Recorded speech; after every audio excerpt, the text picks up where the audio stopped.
Hello students, welcome once again to my channel science by Ekta ma'am. कैसे चल रही है आप लोगों की बोर्ड एग्जाम्स की तैयारी?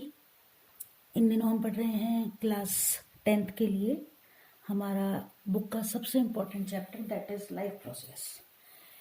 पिछली 2 क्लासों में हमने डाइजेस्टिव सिस्टम जो था उसको पूरी तरह से पढ़ लिया है। आशा करती हूँ कि अच्छे से समझ में आ गया होगा, आपको यहाँ तक तैयार हो गया होगा। अगर एक क्वेश्चन पूछूं पिछली क्लास में से तो उसका आंसर करके बताना मेरे को कि हम जब पढ़ते हैं कि स्टमक के अंदर फूड आता है तो स्टमक में फूड आते ही HCl सीक्रेट होता है, और इस HCl का काम क्या है ये कमेंट करके मेरे को बताना, तो पता चलेगा कि कितना याद हुआ या नहीं अभी तक। चलो आगे बढ़ते हैं। नया जो टॉपिक है वो है रेस्पिरेटरी सिस्टम। इम्पॉर्टेंट टॉपिक है। देखो, मैंने आपको पहले वाली क्लासेस में भी बताया कि ये जो एक्टिविटीज़ हैं इनको आपको बहुत अच्छे से तैयार करना है। बहुत सारे क्वेश्चन इन एक्टिविटीज़ में से बनते हैं और फिर हमें ये लगता है कि ये तो यार हमने पढ़ा ही नहीं था, ये कहाँ से आ गया। तो ऐसे गलती ना करें। देखो, ये जो एक्टिविटी है आपकी, इसको पढ़ते हैं और इसको समझने का प्रयास करते हैं।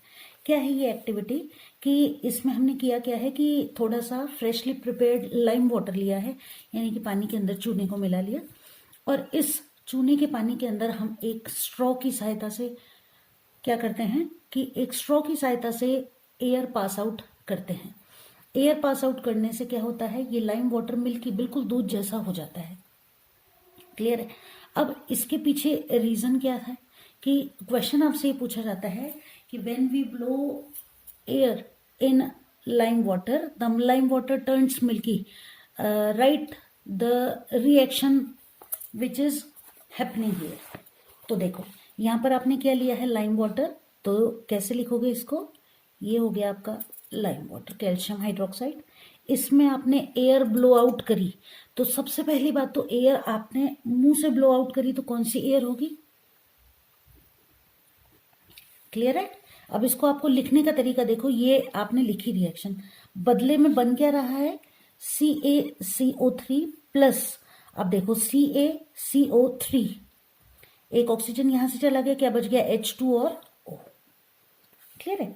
लिखने का तरीका क्या है, देखो ये आपने लिखी, लेकिन हमको हमारे बोर्ड एग्जाम्स में अच्छे मार्क्स लाने हैं। यहां पे इसके नीचे लिखोगे, क्या लिखोगे, कैल्शियम हाइड्रोक्साइड। क्लियर है? ये हो गई आपकी कार्बन डाइऑक्साइड। क्लियर? ये क्या है बताओ, calcium carbonate and this is water. मतलब कुल मिला के बात यह है कि हमने ये जाना कि हमको जो आंसर लिखना है बिल्कुल इस तरह लिखना है कि जो भी हमारी कॉपी चेक कर रहा है उसको इस बारे में कुछ भी नहीं पता है, everything we have to tell him, है ना। तो हर चीज हमने अच्छे से समझा दी उनको कि ये रिएक्शन हो रही है इन दो एलिमेंट्स के मिलने से, इन दोनों कंपाउंड्स के मिलने से हो रही है, और बदले में ये दो कंपाउंड्स बन रहे हैं। क्लियर है? तो ये आपकी रिएक्शन हो गई, calcium hydroxide plus carbon dioxide gives us calcium carbonate. अब रीजन क्या आपसे पूछा, मान लो यहां से ये क्वेश्चन बन जाता है कि किस कंपाउंड के बनने के कारण चूने का पानी दूधिया हो जाता है, तो आप लिखेंगे रीजन कि कैल्शियम कार्बोनेट के बनने के कारण the lime water turns milky. 2 question तैयार हो गए, एक तो रिएक्शन तैयार हो गई, क्या कंपाउंड बन रहा है जिसकी वजह से ऐसा हो रहा है, तो ये भी हमने यहाँ पर नोट कर दिया। क्लियर है? चलते हैं अगले टॉपिक पर। अब देखो कि हमने न्यूट्रिशन की बात की, न्यूट्रिशन हमारा स्टार्ट हो रहा है भोजन के खाने से या इंटेक से, है ना। फूड इंटेक जब कोई भी ऑर्गेनिज्म करता है तो फूड इंटेक का रीजन ये है कि वो फूड जब डाइजेस्ट हो जाता है तो डाइजेशन के बाद क्या हो रहा है, डाइजेस्ट होने के बाद वो खाना हमारी each and every cell tissues तक पहुंचता है, उसी से तो एनर्जी मिल रही है। ठीक है? अब ये अलग अलग एनिमल्स के अंदर अलग अलग प्रोसेसेस के थ्रू ये खाना डाइजेस्ट हो गया। अब देखो, जैसे कि कुछ ऑर्गेनिज्म के अंदर ऑक्सीजन जो है इसका यूज किया जाता है कि किसके लिए, ग्लूकोज को कन्वर्ट करने के लिए, किसमें, कार्बन डाइऑक्साइड गैस और वाटर में। कुछ के अंदर अलग होता है। आपने पढ़ा ही होगा कि रेस्पिरेशन जो होता है ये 2 तरह का होता है। ठीक है? 2 तरह का कौन कौन सा होता है, एक तो होता है एरोबिक रेस्पिरेशन यानी कि वायवीय श्वसन, और दूसरा होता है एनएरोबिक, ये होता है अवायवीय श्वसन। वैसे तो नाम से ही इसका मतलब हमें समझ में आ रहा है कि वो ऑर्गेनिजम्स जो ऑक्सीजन को यूज ले रहे हैं खाने को ऑक्सीडाइज करने के लिए, पचाने के लिए, वो तो एरोबिक रेस्पिरेशन में आएंगे, और जो ऑक्सीजन का यूज नहीं करते हैं वो एनएरोबिक रेस्पिरेशन करते हैं। अब एक एक करके हम इनके बारे में अच्छे से समझते हैं। देखो कि सबसे पहला काम, जब हमने खाना खा लिया तो वो कन्वर्ट होता है किसमें, ग्लूकोज में। अब इस ग्लूकोज को डाइजेस्ट करना जरूरी है। तो देखो ये जो ग्लूकोज होता है ये एक 6 कार्बन वाला मॉलिक्यूल होता है, C6H12O6, सीधी सी बात है, ठीक है। तो ग्लूकोज जो होता है इसको कन्वर्ट किया जाता है सबसे पहले किसमें, पाइरूवेट में। सभी ऑर्गेनिज्म के अंदर, चाहे वो एरोबिक रेस्पिरेशन कर रहे हैं या एनएरोबिक रेस्पिरेशन कर रहे हैं। तो फर्स्ट स्टेप जो है हमारा, कि सबसे पहला काम क्या हो रहा है कि ये जो ग्लूकोज है, क्लियर है, ये कन्वर्ट हो रहा है किसमें, पाइरूवेट में। अब ये जो पाइरूवेट है ये एरोबिक रेस्पिरेशन करने वाले एनिमल्स के अंदर भी है और एनएरोबिक रेस्पिरेशन करने वाले एनिमल्स के अंदर भी है। और ये प्रोसेस कहाँ कंप्लीट होती है, साइटोप्लाज्म के अंदर। ये आपका 1 नंबर का क्वेश्चन बन गया। कहाँ कंप्लीट हो रही है, साइटोप्लाज्म के अंदर, यानी कि कोशिका द्रव्य के अंदर, ठीक है। अब ये क्रिया आपकी हो रही है कंप्लीट साइटोप्लाज्म के अंदर। क्या हो रहा है, ग्लूकोज जो कि एक 6 कार्बन वाला मॉलिक्यूल था, उससे क्या हो रहा है, पाइरूवेट कन्वर्ट हो रहा है, और ये क्रिया हो रही है कहां पर, हमारे साइटोप्लाज्म के अंदर। अब ये जो पाइरूवेट है इससे या तो बनेगा एथेनॉल और कार्बन डाइऑक्साइड गैस। अब एथेनॉल और कार्बन डाइऑक्साइड गैस अगर बन रही है तो ये क्रिया किसके अंदर कंप्लीट हो रही है, ये कंप्लीट हो रही है यीस्ट के अंदर। यीस्ट हम जानते हैं, और यीस्ट के अंदर कौन सी प्रोसेस के थ्रू, फर्मेंटेशन के थ्रू।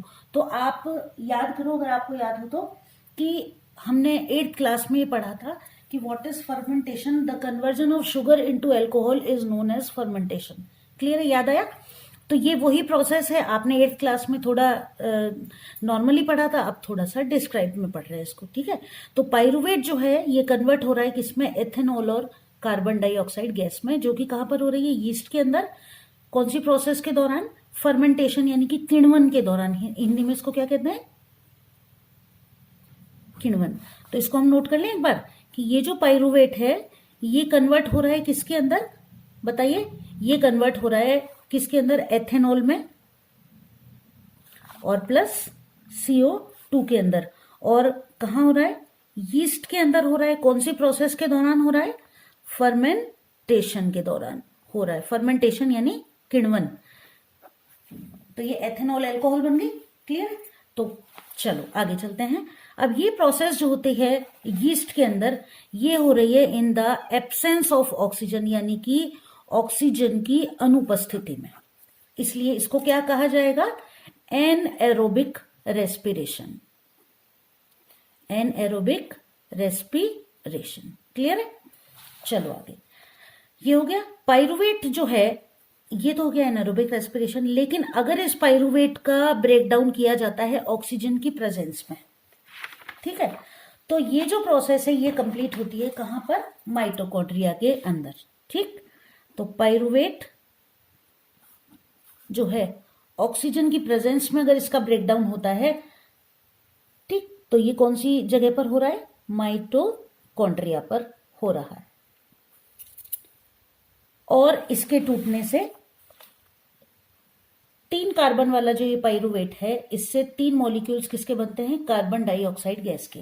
तो देखो यहां पर ग्लूकोज 6 कार्बन वाला है, ये पाइरूवेट जो है ये कितने कार्बन वाला है, 3 कार्बन वाला मॉलिक्यूल होता है। बदले में क्या बन रहा है, एक तो 3 CO2 बन रहे हैं और बदले में बन रहा है वाटर। अब ये प्रोसेस एयर की प्रेजेंस में, एयर में ऑक्सीजन है, इसकी प्रेजेंस में हो रही है, इसलिए क्या कहते हैं इसको, एरोबिक रेस्पिरेशन कहा जाता है। अब एरोबिक रेस्पिरेशन में जो एनर्जी रिलीज होती है उसकी मात्रा एनएरोबिक रेस्पिरेशन से बहुत बहुत बहुत बहुत बहुत ज्यादा होती है, ठीक है। तो एनएरोबिक रेस्पिरेशन में बहुत कम मात्रा में एनर्जी रिलीज होती है, जबकि एरोबिक रेस्पिरेशन में बहुत ज्यादा मात्रा में एनर्जी रिलीज होती है। आपने कभी कभी देखा होगा, अभी हम इसको पढ़ेंगे जब और अच्छे से क्लियर कर लेंगे, कि कभी कभी हम जल्दी जल्दी चल रहे होते हैं, है ना, तो अचानक से हमें अपने घुटनों के नीचे थोड़ा सा ऐसे खिंचाव सा महसूस होता है और ऐसे लगता है कि अब नहीं चला जा रहा। वो इसी वजह से होता है कि पाइरूवेट जो होता है वहां पर किस में कन्वर्ट हो जाता है, लैक्टिक एसिड में कन्वर्ट हो जाता है, जो कि एक 3 कार्बन वाला मॉलिक्यूल है। और इस लैक्टिक एसिड के बनने के कारण ही आपको अपनी जो मसल्स हैं उनमें क्रैम्प्स फील होते हैं।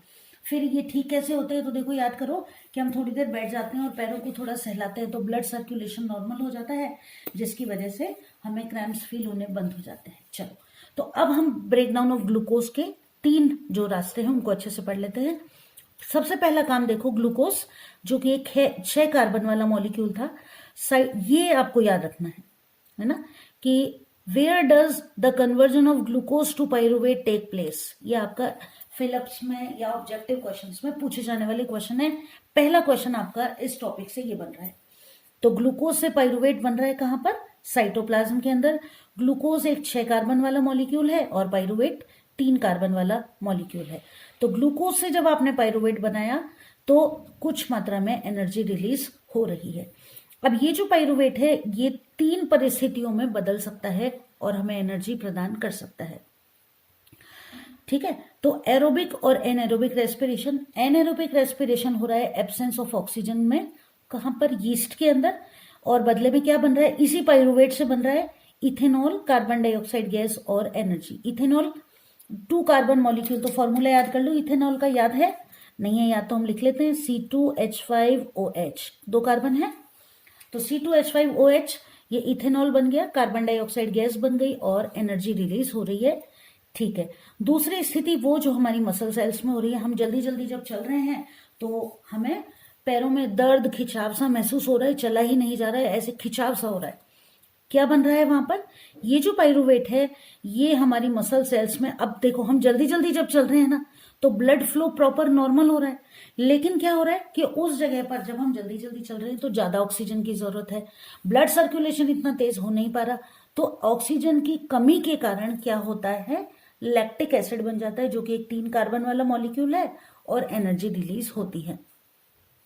ठीक करने का तरीका ये कि हम रुकें और थोड़ी देर पैर को सहलाएं तो क्या होता है, ब्लड सर्कुलेशन नॉर्मल हो जाता है, CO2 वाला जो ब्लड है वो रिलीज हो जाता है और उसकी जगह नया ऑक्सीजन वाला ब्लड आ जाता है, जिसकी वजह से क्या होता है, हमें क्रैम्प्स फील होने बंद हो जाते हैं। क्लियर, ये हमें बहुत अच्छे से याद रखना है कि पाइरुवेट ऑक्सीजन की प्रेजेंस में बना रहा है कार्बन डाइऑक्साइड गैस, वाटर और एनर्जी, जो कि हमारे डाइजेस्टिव सिस्टम में हो रहा है, और ये क्रिया कहाँ संपन्न हो रही है, माइटोकॉन्ड्रिया के अंदर। तो पहला क्वेश्चन तो आपका ये बन गया कि पाइरुवेट कहाँ बनता है, साइटोप्लाज्म में, और खाने का जो हमारा पाइरुवेट है इससे CO2, वाटर और एनर्जी कहाँ बन रहे हैं, यानी कि एरोबिक रेस्पिरेशन कहाँ हो रहा है, माइटोकॉन्ड्रिया के अंदर हो रहा है। क्लियर है, चलो तो ये अच्छे से याद कर लेना। ये मान के चलो कि इसमें से एक क्वेश्चन आपका कंफर्म है, 100% ही मान के चलो।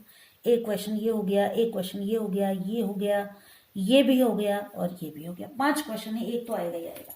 क्लियर है, अब देखो ये जो एनर्जी हम रेस्पिरेशन के दौरान रिलीज कर रहे हैं या एनर्जी जो बन रही है, ये हाथों हाथ काम में आ जाती है एक नए कंपाउंड को बनाने के लिए जिसको कहा जाता है ATP। अब ये जो ATP है इसका नाम भी आपसे ऑब्जेक्टिव क्वेश्चन में कई बार पूछा जाता है, ATP और ADP। अब क्या है ये दोनों, वैसे तो याद होगा आपको, नहीं है याद तो अभी कर लेते हैं कि ATP क्या है। देखो, एडिनोसिन ट्राइफॉस्फेट, क्या है, एडिनोसिन ट्राइफॉस्फेट, और ADP क्या है, एडिनोसिन डाइफॉस्फेट। अब देखो नाम एक याद हो गया तो दूसरा ऑटोमेटिक याद हो जाएगा। कैसे, T से है ट्राई, ट्राई का मतलब क्या है, 3।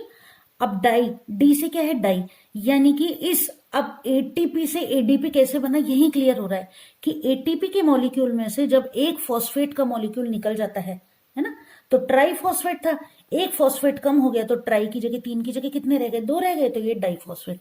एक नाम याद कर लो, दूसरा अपने आप याद हो जाएगा। तो ट्राइफॉस्फेट में 3 फॉस्फेट मॉलिक्यूल्स थे और डाइफॉस्फेट में 2 ही रहेंगे, ट्राई में से एक जब निकल जाएगा तो डाई में कन्वर्ट हो जाएगा। तो ये जो एनर्जी रिलीज हुई यहां पर, ये एनर्जी क्या बनाने के काम आ रही है, ATP बनाने के काम में आ रही है, जो कि एक फ्यूल की तरह, ईंधन की तरह काम करता है हमारी सेल की एक्टिविटीज को कंप्लीट करने के लिए। इस प्रोसेस के अंदर ATP का मॉलिक्यूल टूट जाता है, उससे एनर्जी रिलीज होती है और उसकी वजह से हमारी सभी एंडोथर्मिक रिएक्शंस जो कि सेल में हो रही हैं वो कंप्लीट हो जाती हैं। आपके फर्स्ट चैप्टर में है ना क्वेश्चन कि why respiration is called an endothermic process. ये देखो सब इंटरकनेक्टेड है आपस में। वहां याद कर लिया तो यहाँ याद करने की जरूरत नहीं पड़ेगी, और वहां नहीं किया तो यहाँ याद हो जाएगा, छूटेगा नहीं। चलो अब एटीपी, ये हमारी एनर्जी करेंसी। ये लो एक क्वेश्चन ये बन गया। क्लियर? तो हमारी cellular process which is the energy currency of our cellular processes, याद हो गया? तो हमारी सेल्यूलर प्रोसेसेस की एनर्जी करेंसी क्या है? एटीपी। जैसे पैसों के बिना कोई काम नहीं हो रहा, वैसे ही एटीपी के बिना हमारी बॉडी का एनर्जी से रिलेटेड कोई काम नहीं होगा, और हर काम को करने के लिए एनर्जी चाहिए। इवन पलक झपकाने के लिए, लेटे रहने के लिए भी एनर्जी चाहिए, उसके बिना कंप्लीट हो ही नहीं सकती। हर एक्टिविटी जो हमारी बॉडी में हो रही है उसके लिए एनर्जी कंज्यूम होती है। अब ये जो एनर्जी रिलीज हो रही है रेस्पिरेशन के दौरान, ये बना रही है किसको? एटीपी को। और एटीपी जो है ये किस में कन्वर्ट हो जाता है? एडीपी में, जैसे ही हम इसमें से एनर्जी को काम में ले लेते हैं। ये देखो एडीपी फॉस्फेट के साथ जुड़कर क्या बना रहा है? एटीपी का मॉलिक्यूल बना रहा है। पी से यहाँ पर फॉस्फेट है। एंडोथर्मिक प्रोसेस जो कि हमारी सेल्स में कंप्लीट हो रही हैं, उनमें क्या होता है? देखो कि इस एटीपी को काम में लिया जाता है। जब ये बॉन्ड एडीपी और फॉस्फेट के बीच का ये जो बॉन्ड है ये टूट जाता है, किसकी प्रेजेंस में? वाटर की प्रेजेंस में, तो एनर्जी रिलीज होती है। दूसरा क्वेश्चन आपका ये तैयार हो गया। यानी कि एक एटीपी के मॉलिक्यूल के ब्रेक डाउन से आपको 30.5 किलो जूल पर मोल एनर्जी प्राप्त हो रही है। ठीक है, कितनी हो रही है? 30.5 किलो जूल पर मोल एनर्जी प्राप्त हो रही है आपको। कब? एक एटीपी के ब्रेकडाउन से। मैं ये सब आपको नोट करके और पहुंचा दूंगी आप तक, समय समय पर क्लासेस को देखते रहना। ठीक है, तो क्वेश्चन आपका ये बन गया कि एक एटीपी के अणु के टूटने से कितनी ऊर्जा प्राप्त होती है? तो ये रहा आपका आंसर, 30.5 किलो जूल पर मोल ऊर्जा हमें प्राप्त हो रही है। ठीक है, ये बिल्कुल वैसे ही जैसे बैटरी से हमें एनर्जी मिल रही है, वैसे ही एक एटीपी के ब्रेकडाउन से हमें एनर्जी मिल रही है। एटीपी जो है ये हमारी मसल कॉन्ट्रैक्शन के लिए, प्रोटीन सिंथेसिस के लिए, नर्व इम्पल्सिस के लिए, और जितनी भी एक्टिविटीज हमारी बॉडी में हो रही है उन सभी को कंप्लीट करने के लिए काम में आ रहा है। तो अब हमने ये जान लिया अभी तक कि एरोबिक रेस्पिरेशन जो है ये डिपेंड कर रहा है किस पर? ऑक्सीजन की प्रेजेंस पर। और एरोबिक ऑर्गेनिज्म जो होते हैं उनको किसकी जरूरत होगी? ऑक्सीजन की। कब? भोजन के डाइजेशन के लिए। तो इसके लिए क्या होगा कि कोई ना कोई ऐसी प्रोसेस होगी जिसके लिए ऑक्सीजन इनटेक होना जरूरी है। और ऑक्सीजन इनटेक के तरीके अलग अलग ऑर्गेनिज्म में अलग अलग होते हैं। पहले अगर हम बात करें प्लांट्स की, तो देखो प्लांट्स के अंदर गैसियस एक्सचेंज हो रहा है किसकी मदद से? स्टोमेटा की मदद से हो रहा है। और इनके अंदर बड़े बड़े इंटरसेल्यूलर स्पेसेस पाए जाते हैं लीव्स के अंदर, जो कि एयर के कांटेक्ट में आ जाते हैं। कार्बन डाइऑक्साइड गैस और ऑक्सीजन जो है वो इसी तरह आना और जाना उनका पोर्स के थ्रू, स्टोमेटा के थ्रू होता रहता है। अब डिफ्यूजन जो हो रहा है एयर का, यानी कि फोटोसिंथेसिस के समय तो CO2 काम में ली जा रही है और ऑक्सीजन रिलीज की जा रही है, तो ये डायरेक्ट एयर में हो रहा है, डिफ्यूजन हो रहा है एयर का। इसके बाद देखो रात के समय क्या हो रहा है? रात के समय प्लांट्स भी फोटोसिंथेसिस जब नहीं हो रहा तो CO2 ही एलिमिनेट हो रही है, ऑक्सीजन रिलीज नहीं हो रहा। और दिन के समय क्या हो रहा है? जब फोटोसिंथेसिस हो रहा है तो CO2 तो कंज्यूम हो रही है और ऑक्सीजन गैस एलिमिनेट हो रही है, यानी कि बाहर निकल रही है दिन के समय। क्लियर? ये तो बात हो गई किसकी? प्लांट्स की। लेकिन एनिमल्स के अंदर अलग अलग तरीके। अब एनिमल्स भी जो है ना, देखो इनके अंदर रेस्पिरेशन दो तरह का। एक तो कौन सा वाला? एक तो ये कि हम टेरेस्ट्रियल एनिमल्स जो कि एयर को लंग्स के थ्रू इनटेक कर रहे हैं और रिलीज कर रहे हैं CO2 को। लेकिन एक तरह के एनिमल्स और भी तो होते हैं जो कहाँ पाए जाते हैं? पानी के अंदर। इनके अंदर क्या होता है? इनके अंदर हमारी तरह सिस्टम नहीं है कि एयर में से ऑक्सीजन को इनटेक कर ले। अब एयर के अंदर ऑक्सीजन की मात्रा पानी की तुलना में ज्यादा होती है, इसीलिए ये जो एनिमल्स होते हैं जो कि कहाँ पाए जाते हैं? पानी के अंदर पाए जाते हैं। इनको कौन सी एयर काम में लेनी पड़ेगी? जो कि पानी के अंदर ऑलरेडी घुली हुई पाई जाती है। अब इसके अंदर भी एक जो ड्रॉबैक है वो ये है कि amount of oxygen in water is less than the amount of oxygen in the air. यानी कि पानी के अंदर जो ऑक्सीजन की मात्रा है वो एयर के अंदर जो ऑक्सीजन की मात्रा है उसकी तुलना में काफी कम पाई जाती है। इसीलिए एक्वाटिक एनिमल्स के अंदर जो ब्रीदिंग रेट होती है वो हमारी तुलना में काफी ज्यादा होती है। जैसे हम धीरे धीरे सांस लेते हैं या बहुत ज्यादा सांस बार बार नहीं लेते हैं, जबकि ब्रीदिंग रेट जो होती है एक्वाटिक एनिमल्स की वो टेरेस्ट्रियल एनिमल्स की तुलना में ज्यादा होती है।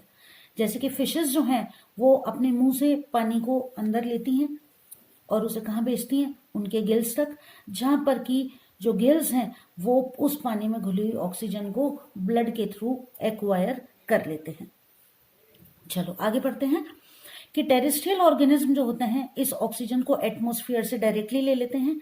ये जो ऑक्सीजन होती है ये बॉडी के अलग अलग ऑर्गन्स के थ्रू ली जाती है अलग अलग एनिमल्स के अंदर। सभी ऑर्गन्स जो होते हैं इनके अंदर ऐसा स्पेसिफिक स्ट्रक्चर पाया जाता है जो कि ऑक्सीजन रिच एयर को एक्वायर करने के लिए तैयार होते हैं। यानी कि जैसे ही एयर अंदर आती है वैसे ही ऐसा सिस्टम होता है कि वो उस एयर में से ऑक्सीजन को एक्वायर कर लेते हैं। और ये जो ऑक्सीजन और कार्बन डाइऑक्साइड गैस का आना और जाना है ये उस पैसेज के सरफेस पर डिपेंड करता है। तो वो जो पैसेज है जहां पर कि एयर का एक्सचेंज हो रहा है वो काफी फाइन और डेलिकेट यानी कि एकदम व्यवस्थित और बहुत ही नाजुक होता है। इस जगह को संभाल कर रखने के लिए हमारी बॉडी में ऐसा सिस्टम पाया जाता है कि ये वहां पर काफी सुरक्षित होते हैं। जैसे अगर हम हमारी बात करें तो हमारे पास क्या है, लंग्स हैं, और लंग्स हमारे रिब केज के अंदर सुरक्षित होते हैं ताकि उन पर चोट ना पहुंचे, छोटी मोटी चोट लगने से उनको कोई नुकसान ना पहुंचे और हमारी जो सांस लेने और देने की जो प्रक्रिया है उसमें कोई दिक्कत व्यवधान ना आए। ह्यूमंस की जब हम बात करते हैं तो देखो ह्यूमंस के अंदर एयर जो है वो बॉडी के थ्रू ली जाती है, कहाँ से, नॉस्ट्रिल से। जो एयर है नॉस्ट्रिल से, नॉस्ट्रिल्स मतलब हमारी नाक वाले दो छेद, इन नॉस्ट्रिल्स के अंदर पाए जाते हैं बहुत छोटे छोटे बाल। उसके पीछे रीजन क्या होता है, ये जो बाल पाए जाते हैं इनके अंदर पाया जाता है म्यूकस। नेजल पैसेज जो है हमारा सूखा नहीं रहता, गीला गीला सा रहता है म्यूकस की वजह से, यानी हिंदी में इसे कहते हैं श्लेष्मा। इस श्लेष्मा के इसके पीछे रीजन क्या होता है, देखो कि आपने कभी देखा हो ना तो जो हमारे बड़े लोग हैं वो हमको ये कहते हैं कि मुंह से सांस नहीं लेनी, नाक से सांस लेनी है। रीजन उसके पीछे कि हमको लगता है कि नहीं नहीं ये तो ऐसे ही कहते हैं, नहीं, उसके पीछे भी रीजन है। रीजन क्या है, देखो कि आप जब मुंह से सांस ले रहे हो तो वो जो धूल के कण हैं या जो गंदगी है वो मुंह के थ्रू आपके लंग्स तक जा रही है, क्योंकि हमारा नेजल पैसेज और जो फूड पाइप है ये आगे जाकर एक जगह मिल जाता है। और नाक के थ्रू जब हम सांस लेते हैं तो इस म्यूकस के अंदर और ये जो बाल है इनके अंदर धूल, मिट्टी, कई तरह की गंदगी यहीं पर चिपक के रह जाती है और हमारे लंग्स तक नहीं पहुंचती और आगे होने वाले इन्फेक्शन से हम बच जाते हैं। ठीक है, तो यहाँ से एयर जो है हमारे थ्रोट, गले में से होती है, हमारे लंग्स तक पहुंच जाती है। कार्टिलेजिनस रिंग्स पाई जाती है हमारे थ्रोट के अंदर, देखो छूकर देखो तो कार्टिलेजिनस रिंग्स पाई जाती हैं जिसकी वजह से ये जो एयर पैसेज है ये पिचकता नहीं है। क्लियर। इसके बाद देखो ये आपको बता रखा है कि टबैको जो है इसको खाना किसी भी फॉर्म में ये हमारे लिए नुकसानदायक हो सकता है। ये हमारे टंग खा रहे हो अगर आप मुंह के थ्रू तो टंग, लंग्स, हार्ट और लिवर सभी को नुकसान पहुंचाता है। Heart attack, stroke, pulmonary diseases यानी कि सांस से संबंधित बीमारियां और कई तरह के कैंसर इससे हो सकते हैं। ओरल कैंसर ज्यादातर तंबाकू या गुटखा चबाने से ही होता है, इसलिए इन चीजों का सेवन नहीं करना चाहिए। क्लियर है, तो यहां तक हमने पढ़ लिया आज। अब बचा हमारा रेस्पिरेटरी सिस्टम, इसको हम अगली क्लास में कंप्लीट करेंगे। लेकिन उससे पहले आपके लिए देखो कि एक हम पढ़ ले इंपॉर्टेंट टॉपिक। ये देखो, ये मैंने आपके लिए बना दिया पैसेज ऑफ एयर, कहां से कहां तक जा रहा है। तो देखो नोज, नोज से हमारी नेजल कैविटी, नेजल कैविटी से फेरिंग्स, ठीक है, फेरिंग्स से हमारे लेरिंग्स तक, फिर ट्रेकिया, ब्रोंकाई, ब्रोंकियोल्स और लास्ट में एल्वियोलाई। एल्वियोलाई यहां तक ही हो गया हमारा रेस्पिरेटरी सिस्टम, एल्वियोलाई तक लंग्स के अंदर। लंग्स के बाद अब अगला टॉपिक जो हम पढ़ेंगे कौन सा, हमारा सर्कुलेटरी सिस्टम। तो देखो एल्वियोलाई के बाद गैसियस एक्सचेंज होगा हमारे लंग्स के अंदर। लंग्स से कहा जाएगा ये ऑक्सीजनेटेड जो ब्लड होगा कैपिलरीज में, वहां से हमारी वीन्स में, वीन्स से हार्ट में, सर्कुलेटरी सिस्टम और टिश्यूज तक पहुंच जाएगा। तो इंपॉर्टेंट है, इसको नोट कर लेना।